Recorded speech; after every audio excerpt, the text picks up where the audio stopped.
nzambe penza abatela abakisa elebi nake koluka na mobali bapolisier bazokanga biso toyebi eloko te bakokanga biso réponse eza te.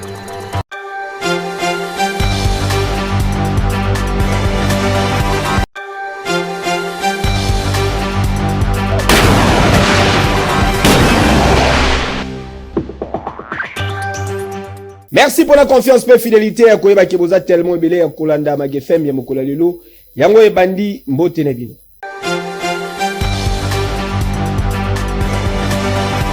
Na Assemblée nationale président ya commission ya ba droit de l'homme honorable Boris Mboukou ayamba kilobe leki délégation ya commission africaine ya ba droit de l'homme et peuple retour en image.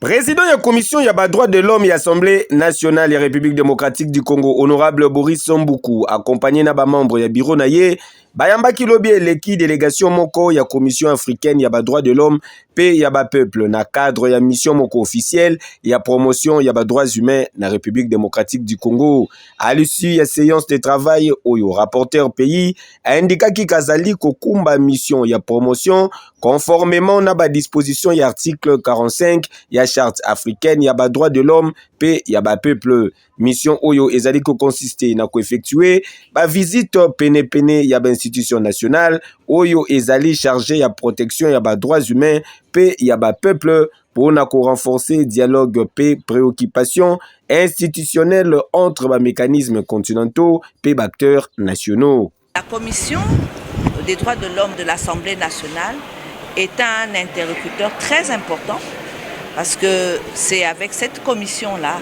que la Commission africaine échange pour connaître d'abord l'état de ratification des traités et avoir la situation législative sur la question des droits de l'homme. Alors nous sommes venus, nous avons été reçus par l'honorable président de la commission et les membres de cette commission.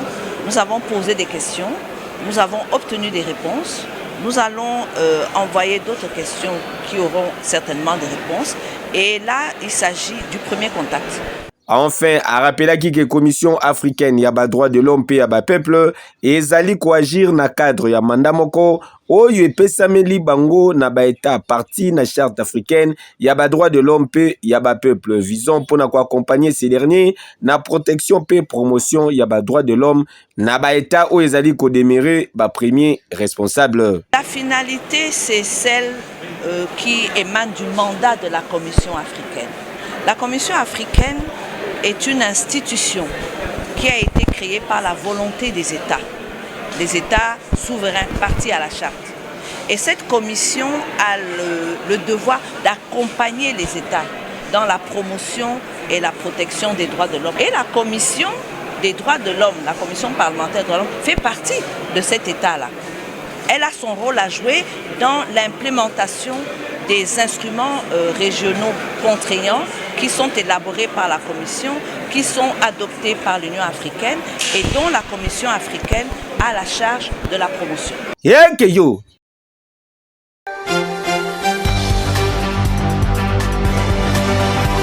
Na Sénat français, ministre des droits humains, maître Samuel Mbemba Kabouya Asengaki, na Union européenne pe na France ba stopper ba manœuvre ya mabe ya Paul Kagame. Amplifier les voix de ces femmes contre les violences sexuelles et l'impunité. Il faut donc lutter contre l'action de Paul Kagame en République démocratique du Congo. Cet homme qui continue à narguer le monde entier. Tout le monde sait que c'est lui l'homme orchestre de ces nombreux cas de mort. Tous les rapports des Nations Unies indiquent la présence des troupes rwandaises sur le territoire de la République démocratique du Congo. Et les moyens utilisés pour empêcher Kagame ne sont pas vraiment à la hauteur. Notre plaidoyer dans ce cadre va consister à demander aux sénateurs français, au groupe d'amitié France-Afrique centrale du Sénat,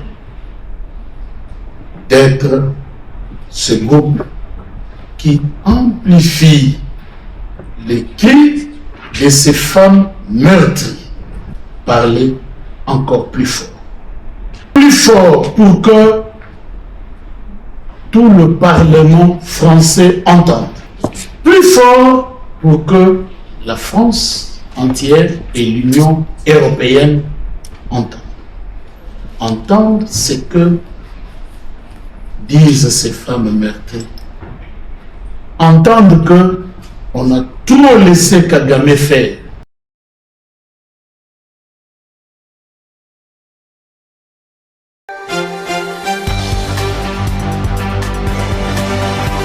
L'Assemblée provinciale ya Kinshasa, initiée na Chouchou Yabanangaba, honorablement plaisir, Bolokole, proposition de dite fixant salaire minimum, Yaba journalier Zalaki déclaré recevable. Commentaire. La séance est ouverte. Ah oui, Assemblée provinciale ya Kinshasa, Batena Kilobi Eleki, séance plénière consacrée. N'a examen, il y a plusieurs matières d'intérêt provincial sous les signes renforcement. Il y a cadre législatif P, il y a amélioration, il y a conditions socio-économiques, il y a travailleurs, il y a capital. Parmi les points majeurs Oyo, examen qui tout le monde qui présentation, examen P, adoption, il y a recevabilité, il y a proposition dédiée portant sur le mécanisme, il y a promotion P, sauvegarde, il y a salaire minimum provinciaux, il y a travailleurs au yoba evraka na ba secteur privé na ville province ya Kinshasa.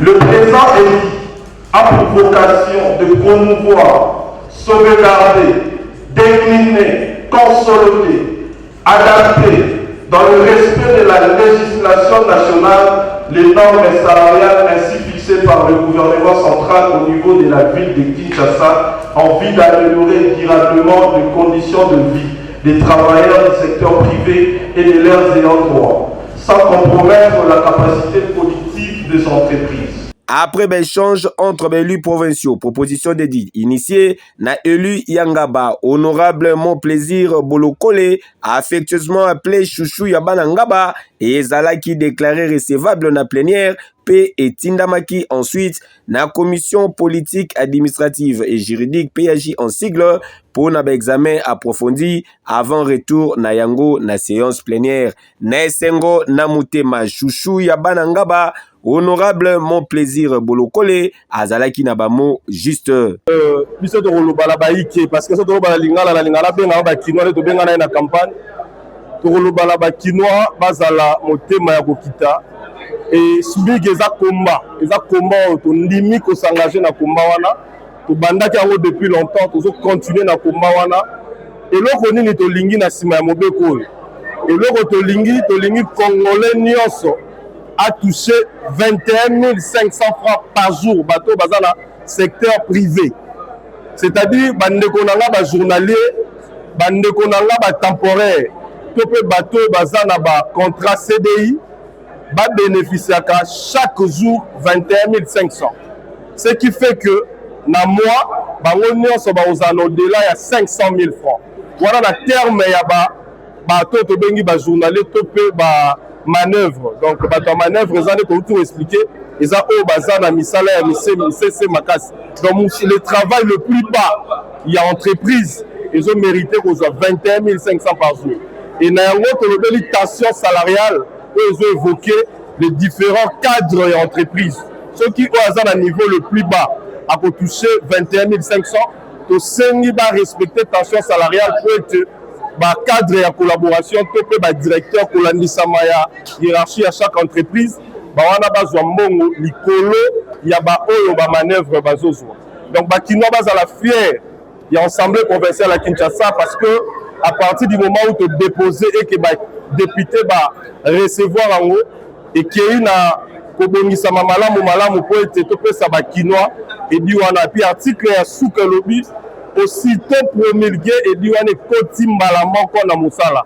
Donc tolingi sous-souté to kende na limité to pe na ba chantier ba kino belé ba kufa na ba chantier à matin na 10e étage akwei bazopesa ye 11 000 le jour et bato risquer ba vie pour na ba 11 000 francs na ba chantier minene mutamati bapesa 12 000 francs Tala! Esengeli boyeba ke proposition d'édite oyo ya honorablement plaisir bolokole ezali ko poursuivre objectifs principaux na oyo etali justice sociale pona ko garantir revenu minimum moko décent pe pona ko lutter contre précarité na oyo etali cadre légal ezali ko combler vide juridique provincial na matière ya rémunération minimale pe na oyo etali impact économique et ezali ko offrir ba grille salariale adaptée selon ba qualification pe ba responsabilité professionnelle. Ah oui, boyende ezalaka. Eke yo.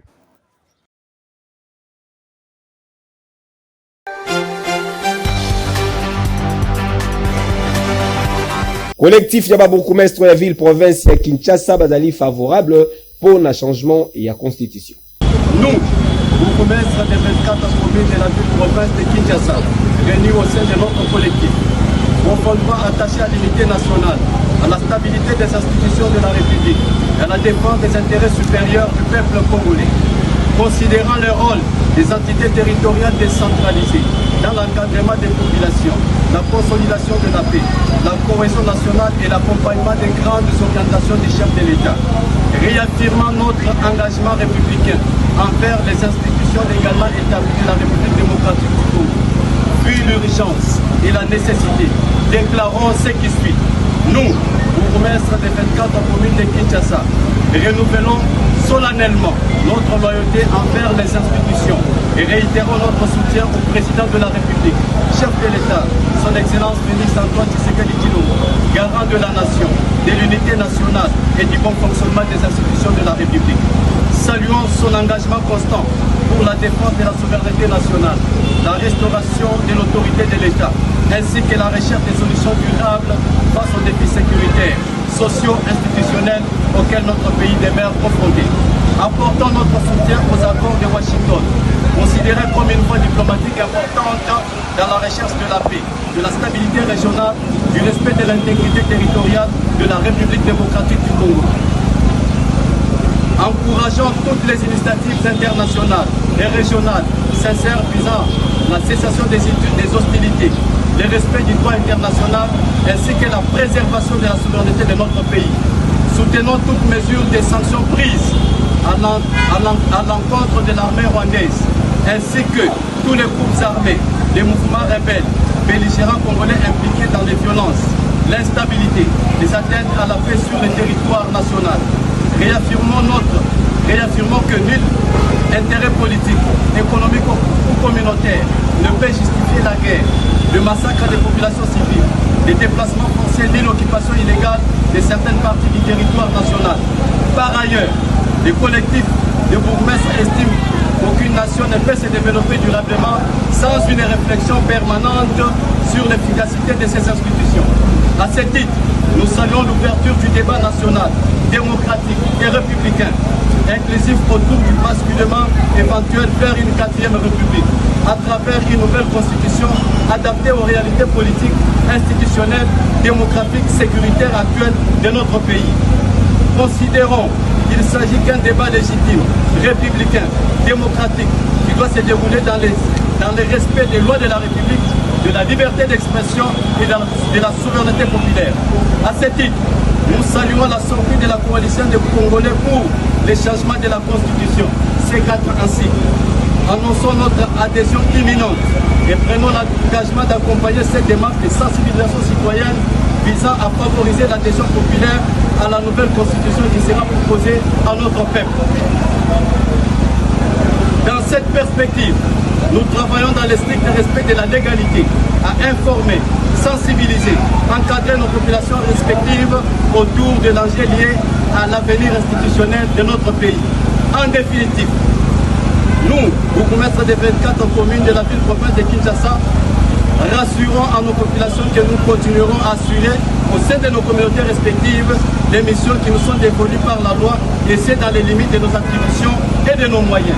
Faites à Kinshasa 2026 pour les collectifs de bourgmestres des communes de Kinshasa, maître bienvenu Bali du Fama, coordonnateur adjoint.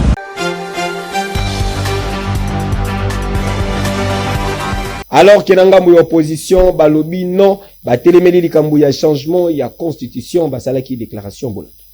Nous avons considéré que cette proposition de loi tendait à contourner les articles 219 et 220 de la Constitution qui interdisent d'abord qu'il y ait un référendum pendant la période de guerre ou pendant la période d'état de siège, et il y a certaines matières qui ne doivent pas être touchées pendant la guerre.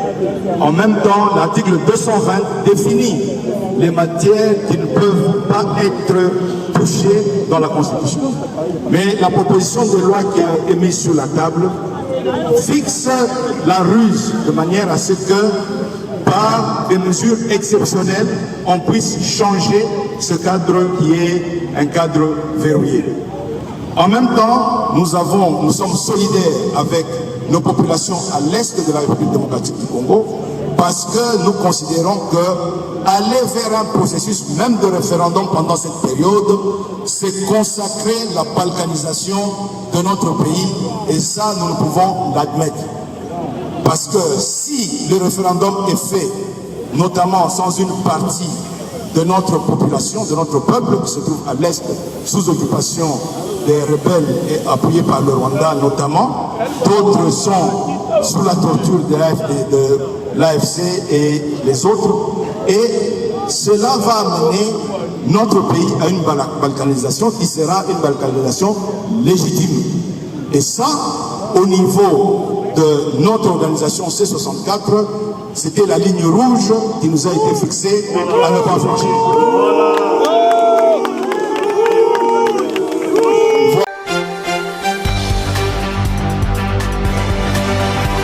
Alliance des Congolais progressistes ACP en sigle, parti cher ya sénateur Jantini Ngobilambaka ba célébraki 4e anniversaire na bango.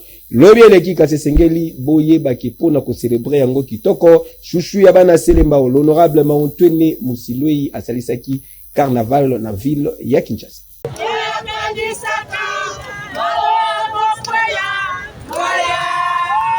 Ah oui, bah répondaki présent appel lancé et pas ya molobeli na bango à l'occasion ya célébration ya 4e anniversaire ya parti politique Alliance des Congolais progressistes ACP en sigle, parti cher ya sénateur Jantini Ngobilambaka, autorité morale.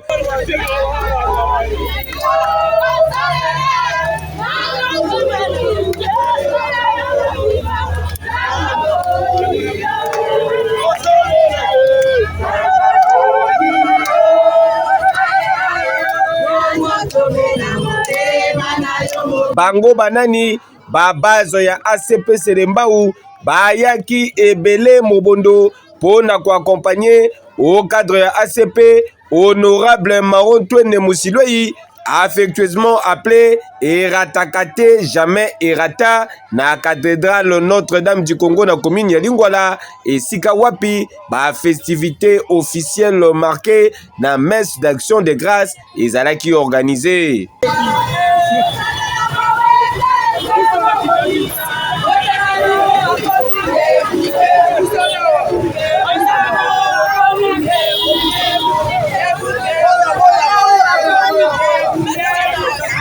Kasi botika na yebisa bino ke pona ko célébrer lisusu malamu anniversaire oyo organisé sous le thème progrès partagé, la voie du renouveau pour un Congo uni, fort et prospère. Au cadre ya ACP, honorable Maontwene Musilwei organisaki mobange na carnaval à travers bactère ya ville ya Kinshasa et Sikawapi azalaki accompagné na ba base na ye ba base ACP ya commune ya Selembao.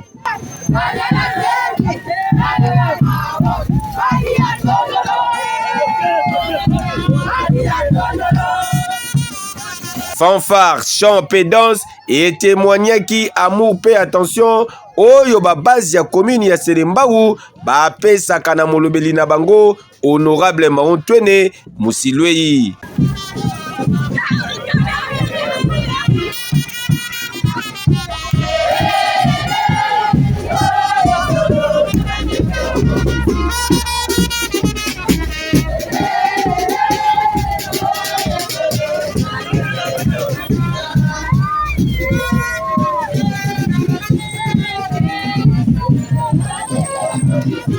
Tala ya kosambeza te oyo ezali démonstration de force oyo elakisi ke na commune ya Selembao opération 0 parcelle sans ACP ezali kosalama na ndenge ya 2 fois te avec un pacte pe idéologie.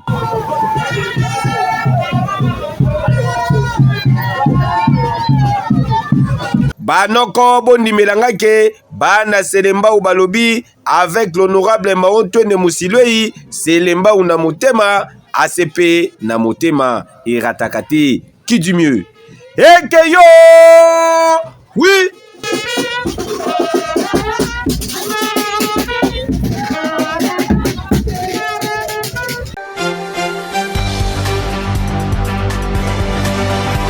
Nathan Moko ferme, président AIP, secrétaire général, il y a IDPS, Augustin Kabouya, AK-47, recadra qui, ben, élément, il y a la force du progrès. Les dimanches, non, non. To perturber ma cambote. Président Mousselou, na batunayo, poko benga, na groupe nyonso, il y a la force du progrès. Puisque, dans un message à passer du nom. Ce qui se passe est inacceptable. Avant nazo ba décision mususu na kosenga président Mousselou yaka bino nyonso botika la kuna botika ye mokwaya akoya na parti na ye botika la kuna botika ye mokwaya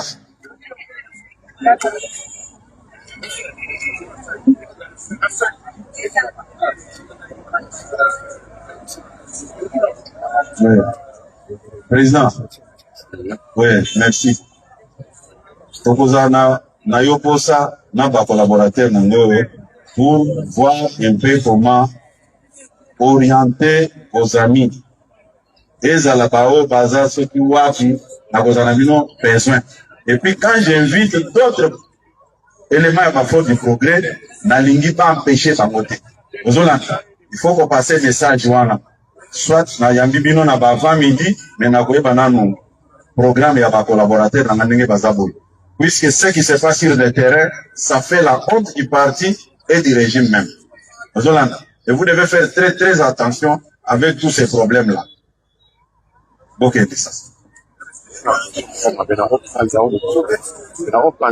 Non, na lobby, tosi lisana no makambo ya section ya fédération. Tosi sa makambo ya fédération, c'est à ce moment-là tokolanda makambo ya ba section na cellule. Ça va arriver, ça va?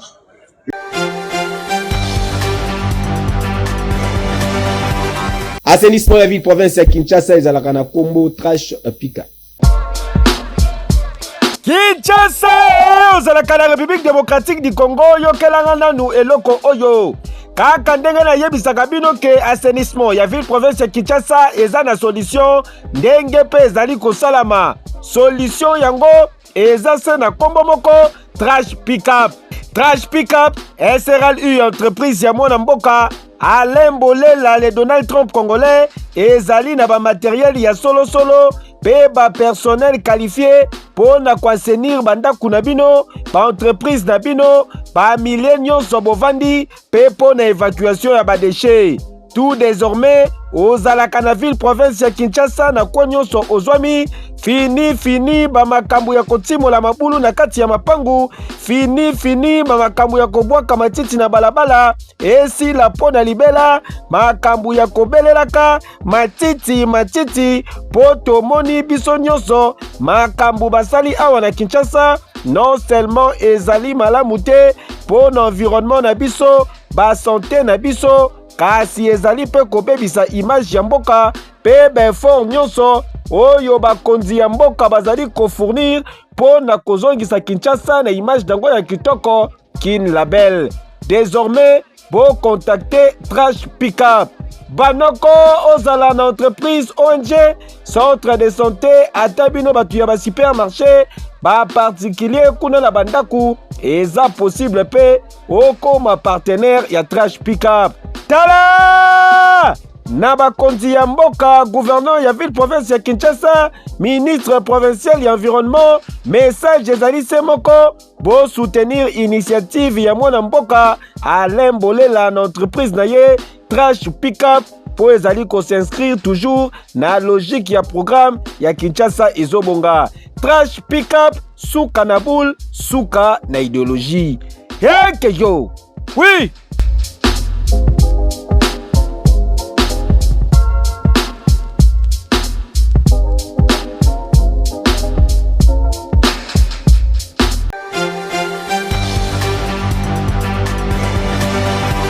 Vous avez besoin de couverture médiatique à l'événement Songolo Pakala, contactez FM Prod. Kinshasa, République démocratique du Congo, Congo Brazzaville, Tinangola, Boyo Kelangana nous eloko oyo. Fondation Malouwa Télévision FM TV bazali offrir nabino ba service na bango ya qualité na ba prix moko hors concurrence. Ezala pona ba reportage, interview, tournage ya ba clip vidéo, ba production audiovisuelle, pe ba service ya ndenge na ndenge grâce ya équipe ya ba professionnel passionné, pe na utilisation ya ba matos ya solo ya dernière génération. FM Télévision azali ko créer ba contenu visuel percutant pe ya haute qualité oyo ezali adapté na ba besoin na bino. Bokanisi esili tin ouverture ya événement, film d'événement, conférence, ezala mariage, concert, to pe événement Songolo Pakala. Esengeli boyeba ke mission ya FM Télévision ezali ya ko mettre en lumière ba histoire na bino pe ko transformer ba idée na bino na ba image marquante. Pour plus de précision, bokoki kokota en contact na FM Télévision na ba numéro ezali affiché. FM Télévision, nul n'a le droit d'être heureux seul sur la terre. Qui dit mieux?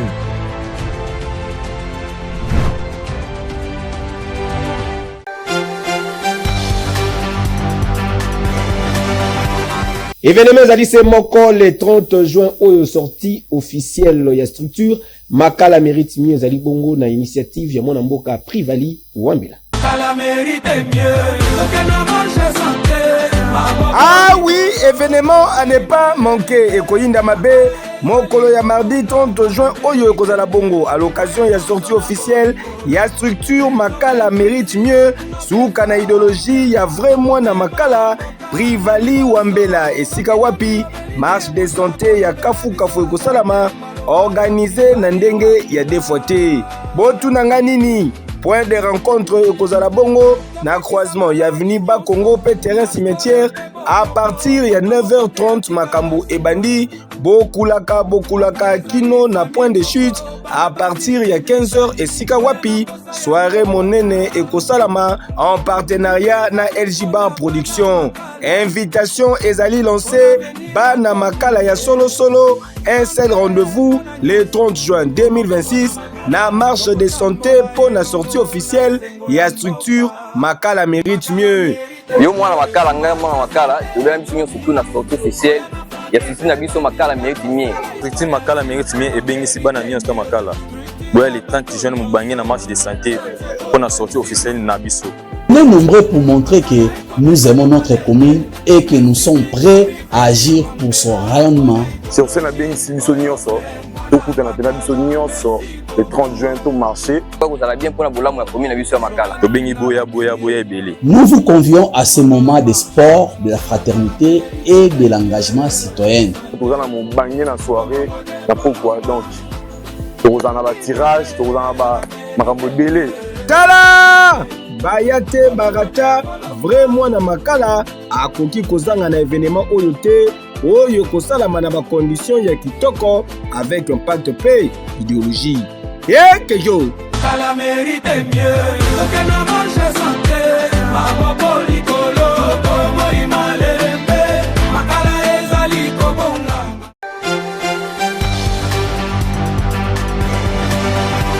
Magafem Yamokula Lelo Komina Souka, merci pour la confiance et fidélité. Page rose, Botikato souhaité joyeux anniversaire na la mama solo Atibo Zali ko célébrer Mbotama na ye Mokula Lelo Zali ko yinda mabe champagne Zali ko mela maloko la mona musala avec un pacte pédagogique. Profitez bien na mokolo na yo que du bonheur. Bo sepelaki na service technique nous pesa merci mingi na Koko Mouya Gelor Mouya directeur technique la biso. Bama taba kitaba baluka na mabele. Fils Maniboyka machine na préférée. nzambe mpenza abatela abakisa eleli nakei koluka na mobali bapolisier bazokanga biso toyebi eloko te bakokanga biso réponse eza te